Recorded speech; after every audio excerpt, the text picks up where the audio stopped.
Welcome to Perspectives in Mobile, the news podcast from the Mobile Ecosystem Forum. Join us discussing the world of telecommunications, technology, and mobile innovations. From Florence, Ricardo Amati.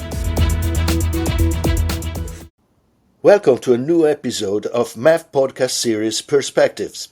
I am Ricardo Amati, and today we dive into a partnership that helps how businesses connect with their customers in the digital age. Sinch, a global leader in cloud communications, has become a platinum partner in Adobe's Exchange program.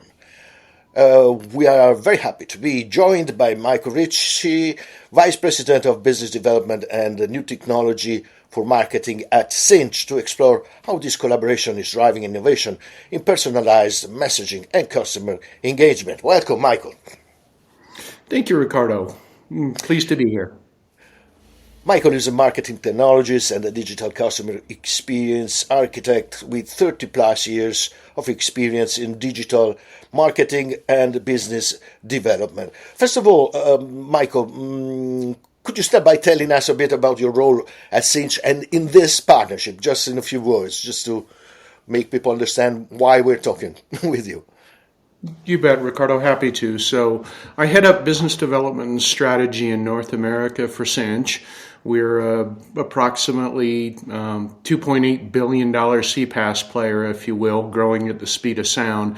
My primary responsibility is to work super closely with Adobe to help them bring aboard some of their largest enterprise clients who are focused on the topic of messaging. So I support their sellers in a wide range of sales activities as they try and explain how mobile fits into the customer experience for the brands that they serve. Platinum partner in Adobe's Exchange program with focus on the Journey Optimizer. Could you explain why this partnership? What does it mean for both companies? So first and foremost, from Adobe's end of things, they recognize that the world is about more than just email. Dare I say that many consumers have shut off email, if you will, or worse, the email that's coming to them from brands shows up in a commercial inbox that they may never open or engage with. Many young consumers have become what we call email agnostic, meaning that they really don't use email. They don't have an email address. And so having said that, most of them rely on various forms of messaging to facilitate communications, not only with friends and family, but increasingly for the brands that they trust. So more than anything else, this is a recognition on Adobe's part that the world's about more than just email. It's about all these rich messaging channels that are now able to create app-like experiences.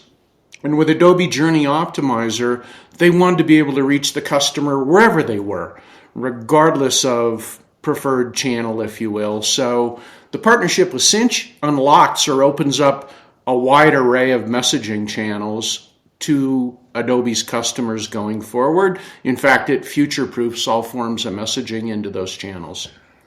Could you summarize how this partnership and this work that you're doing is benefiting the end customers, the users?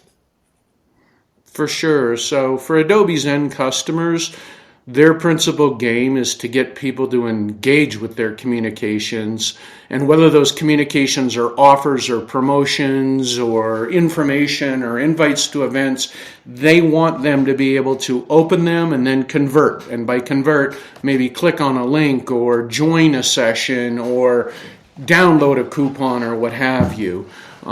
With email, again, showing up in primarily Gmail's inbox, if you will, or a promotional inbox, it's not always opened. And so the benefit to the brands that Adobe serves is that they're able to get customers to engage with those communications outside of email by sending them to messaging channels, if you will. Right. Am I correct if I say that you are the only partner for Adobe's Journey Optimizer that allows customers to buy SMS and MMS directly under their Adobe contract? That's correct.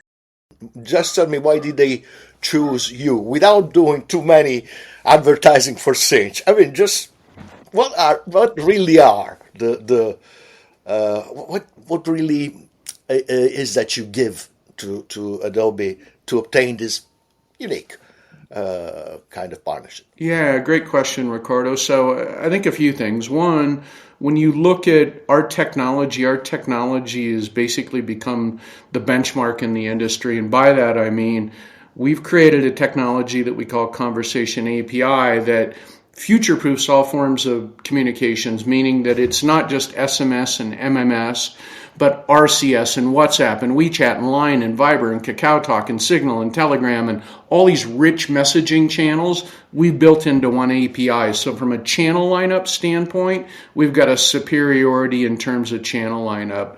And then likewise, we've created intelligence in that technology that automatically transcodes and optimizes the user experience and monitors user behavior, understands what their preferred channels are, and then is able to try and prioritize delivery there and then fall back to other channels that they may have engaged a brand on. So from a technology standpoint, we were superior.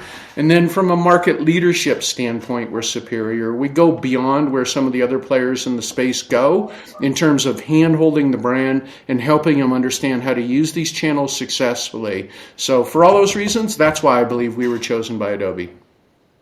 Right, and you were talking about people being email agnostic, which is a very interesting definition. Who are the email agnostics? I mean, is there a generational gap? Is that does it depend on where they live? What's the How would you define the classic agnostic in terms of email? Yeah, typically, Ricardo, we're seeing it with the millennials. The millennials, if you will, have signed off of email, and they grew up in that generation that was text messaging each other, if you will. So by and large, the millennials, but the Gen Zs as well are largely email agnostic. By way of example, I have two children, one of them 40, the other one 38. I don't send them email anymore because I know that they won't read it. Instead, I communicate with them via text message because I'm assured, A, that they'll open it and engage with it and respond to it. So think of that age range as anywhere from 20 to 40 that's become email agnostic, and I would say that that audience is growing in size. Many of us have gotten tired of spam email and are signing off of it, and are looking to either mobile apps or messaging to form the bulwark of our experience with the brand that we trust. Is this partnership aimed at the next gen users? I mean, are you thinking about 2030 audiences? Are you thinking that way, or it's just for now that you're working? Well, actually, in fairness, I think it's focused on today's consumer, if you think about it, Ricardo. Today's consumer has increasingly become alienated by being spammed with all kinds of emails that they didn't sign up for or welcome. If your email box is like mine, there's thousands of unread emails that flood my email on any given day and time. We've grown tired of that as consumers, and so it's not about serving the future consumer, it's about serving the consumer of today who is switching off and wanting to engage in other channels that they trust and they prefer and they like and they tend to use for communicating with family and friends. Let's go and talk about businesses. How does this integration enhance the customer experience by allowing marketeers to manage all their communication touch points in one platform? You bet. So Adobe Journey Optimizer is fairly powerful in the sense that it's not just an email platform like other marketing cloud technologies.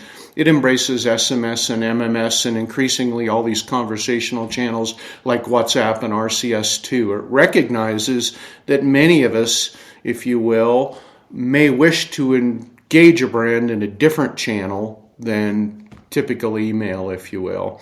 So if you think about it, in a way, what it does is it creates a journey orchestration tool that sits on top of a customer data platform. That customer data platform is a super important part of the recipe in the sense that it feeds data that can forge very personalized experiences for the consumer. For instance, Ricardo, if I knew that there were certain things that you were browsing on the website and had shown an interest and a propensity for, but had not yet converted in the form of a sale, maybe I'd do well to present an offer to you. Maybe that offer is as simple as free shipping or save 10%. But if I understood that about your browse behavior, chances are better that I could help you convert as a customer, if you will, by personalizing that experience for you. That experience for me might be very different. I may have shown interest in a different item, but think of Journey Optimizer as a tool that sits on top of a very powerful real-time customer data platform, able to in uber real-time inform an experience and serve up a very personalized or rich offer to a consumer. That's what we call marketing for the future. Increasingly, that's what brands are trying to achieve. Doesn't matter whether they're a bank, a retailer, a FinServe organization, or anyone else. It's all about personalized offers and promotions. When we talk about messaging, when we talk about emails, there are two key points. The open rate and the response rate. Do you have figures on how the partnership is doing in the two key? For certain, what we know ubiquitously about messaging is that consumers engage with it. Something like 98% of all text messages are opened within the first 30 seconds of receipt. We've been conditioned like laboratory rats to open text messages because this is it's a permission-based medium. I can't be spammed there. I have to give a brand permission to message me. Once I've given that permission, chances are much better that I'm going to open and engage with the messages. Likewise, we see much higher click-through rates than we find in email, sometimes 5 and 10x higher, if you will. And again, why is that? It's because I've given my permission to that marketer to reach me in that channel. And B, if they haven't violated that permission and they've messaged me with something relevant, something personalized for me, I'm going to convert on it. So we see much higher conversion rates in the channel as well. If I'm a marketer, I care about all those things. I want to target my offers to a channel where somebody's not only going to engage, but they're more likely to convert as well. We were talking about different channels, SMS, MMS, WhatsApp, and WhatsApp is not so strong in the US, maybe as it is in Europe. But anyway, what's the better channel, on your opinion, the more effective, let's say? Yeah, so great question, and it depends on where you happen to call home in the world is the answer to that question. WhatsApp by far and away has become the dominant chat messaging platform worldwide. It has a greater share of markets worldwide than any of the other chat apps. However, it's not the messaging platform of choice in North America. Right, wrong, or indifferent, Facebook Messenger has become the preferred messaging channel in North America. That's changing. It's changing because Apple has decided to get behind RCS, or the rich communication service that Google pioneered, if you will.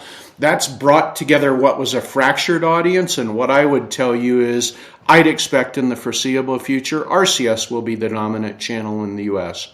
But today, when we think about global penetration, WhatsApp is the preferred channel in Brazil, large parts of Latin America, India, in large parts of the European continent, if you will. So by far and away, it's super important, but Line is the number one channel in Japan, KakaoTalk in Korea, WeChat in China. So different strokes for different folks. There are different apps depending on where you happen to call home.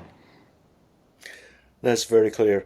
Let's talk about money and returns for marketers. What's the return on investment for messaging, for the things that you're doing? Yeah, excellent question. As I was alluding to earlier, we have much higher engagement rates with messaging than we do in typical email or even in display ads, if you will. And then likewise, we have greater, far superior conversion rates, 5-10x what you would see in email. So when you think about comparing this channel to email, which has been the digital workhorse for years upon years upon years, there is no question that the metrics are on the side of messaging. I can get consumers to convert better and more readily here because, again, at least here in the U.S., this is a permission-based medium. I can't just start indiscriminately messaging consumers. They have to opt in. They have to give me permission. If done correctly, I'm going to convert in that channel. So we see higher success metrics, higher conversion rates in messaging. There is no question that ROI or the ROI story is on the side of messaging in all forms going forward. Can you give us a figure, just one of the many that you certainly have, of return on investment? An example. Let's say for an SMS, for example. Sure. We did a major promotion for a massive automobile brand, and the promotion was leveraging RCS, and the intent was to drive dealer traffic, i.e., people who wanted to come in and do test drives of a given automobile.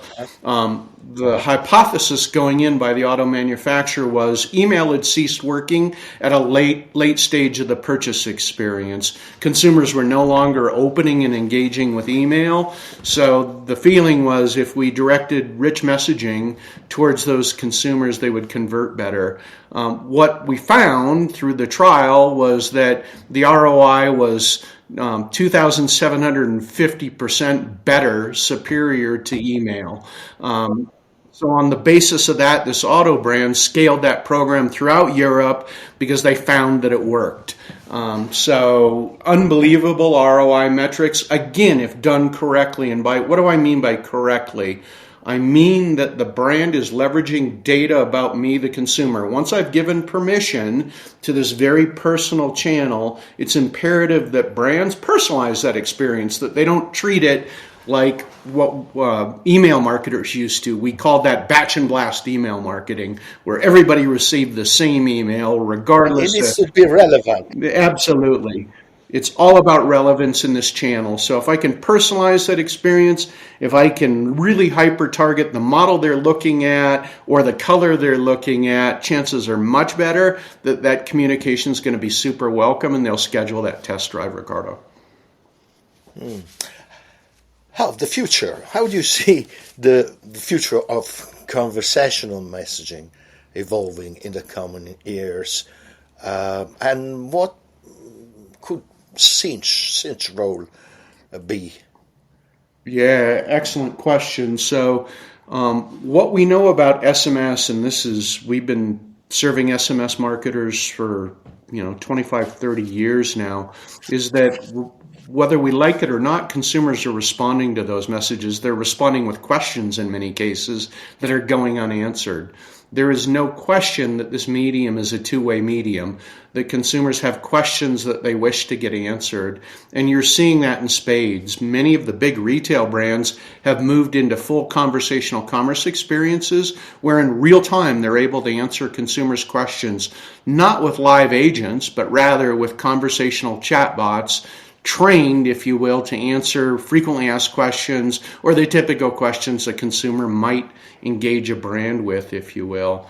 Those conversations, AI driven. AI agents will have more and more space in this business. Absolutely, I guess, in the future. Absolutely. And so, having said that, you're seeing a wealth of conversational commerce experiences play out in real time.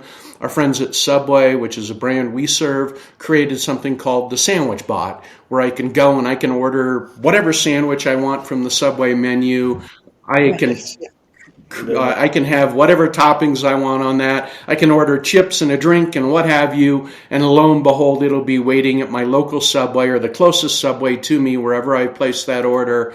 inside of the next 10 minutes. That's wonderful. That's game changing. I don't need to fire up an app to do that. I can create a conversational experience. So no question, that's the future of retail. Likewise, the world of banking has followed that trend with something that we call conversational banking, where I can pull an AI agent. I can find out what the balance of my account is.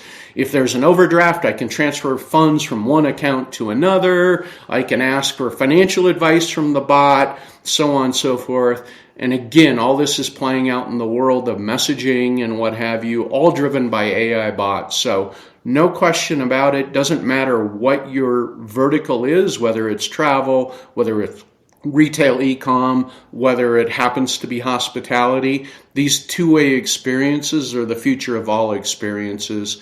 And some of these apps like WhatsApp and RCS have made that possible.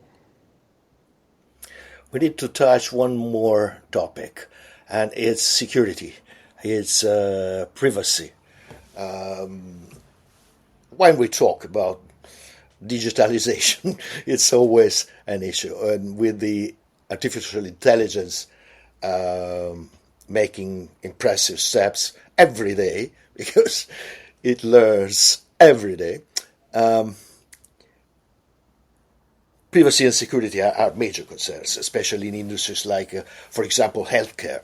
I mean, it's paramount. How does Sinch address these concerns? And how does this align with this partnership with Adobe? Yeah, it's a super important part of the partnership, Ricardo. So we've been GDPR, CCPA compliant throughout our history. And unlike many players in the space, we've never had a data breach, never been hacked, knock on wood, hope that always continues. We believe it will because we go to great pains to protect and keep data private that we are asked to safeguard, if you will. So that's the first thing. The second thing that's important to understand is when we think about healthcare and that whole world, it's governed by a whole new set of regulations called HIPAA here in the United States. We're one of the few providers who are HIPAA compliant. And that was important to Adobe because they want to take AJO and use it to suit the needs of future healthcare providers, if you will, or position it to current healthcare providers as being HIPAA compliant. Their platform is, so too is our tech stack. So meeting those data privacy requirements is vital. It's something that sets Sinch apart from just about anybody else in the space, and it's one of the key reasons we were chosen as well, Ricardo. And trust is so important. Do you think more regulation could help trust, or it's going to be always something that, for example, a company like Sinch or Adobe built by itself, needs to build by itself, or more regulation or better regulation could help? What's your take? Well, I think we have good regulations in place, if you will. I think GDPR and CCPA were massive steps forward. That doesn't, in and of itself, ever prevent data breaches or hacks, if you will.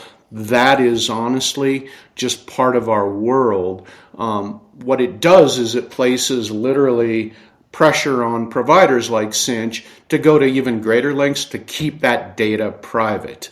And so having said that, again, we take great pride in the fact that we've never been hacked, never been breached, and that we go to great pains to make sure that that continues into the future, if you will, with regular penetration testing of all of our data centers and things like that. But it's imperative. I don't know that piling more regulation on is going to solve the problem. Let's just say hackers are becoming more adept at getting at data that they want through all kinds of complex schemes, and I don't know that regulation's ever going to stop that. For businesses looking to enhance their mobile messaging strategy, what advice would you give? Okay, for example, your partnership, but just in general. You are a very experienced operator in this sector. So, really, your advice, not just as a Sinch executive, but just in general? What should they do? Yeah, excellent question. So, in my mind, it's all about personalization. That's a buzzword in our industry today. But enterprise is sitting on a wealth of data, transactional data, behavioral data that stems from my interaction with either an app or a website, if you will, loyalty data, and then third-party data that they end up aggregating from other providers about me, the consumer. This is arguably the most personal channel that we have. I've said this many times, but I have to grant permission to somebody to be able to message them offers or promotions or what have you. Given that it's a permission-based channel, the consumer wants the brand to be as relevant as they possibly can be. They are begging them to use that rich transactional and behavioral data that they have about them to personalize the experience that they receive in messaging. So my advice to enterprise is use data, be relevant, be personal, tailor offers to very specific individual consumers, and don't treat us like a segment or an audience of thousands, if you will. Be personal, be relevant, and what you'll find is that you'll succeed wildly in the world of mobile. Michael Ricci, Marketing Technologist, Digital Customer Experience Architect, Vice President of Business Development and New Technology for Marketing at Sinch. Thank you very much, Michael. Very compelling conversation. Thank you, Ricardo. I've enjoyed it. That's all for this episode of Perspectives, the MEF podcast where experts and industry leaders talk about what they think, see, and expect in the world of technology, telecommunications, and the innovative mobile services. Stay tuned. From Riccardo Amati, goodbye and good luck with your work. Thanks for listening to Perspectives in Mobile. Join us next as we explore telecoms, technology, and mobile innovations. Stay tuned, stay connected, and let's unlock the mobile potential together.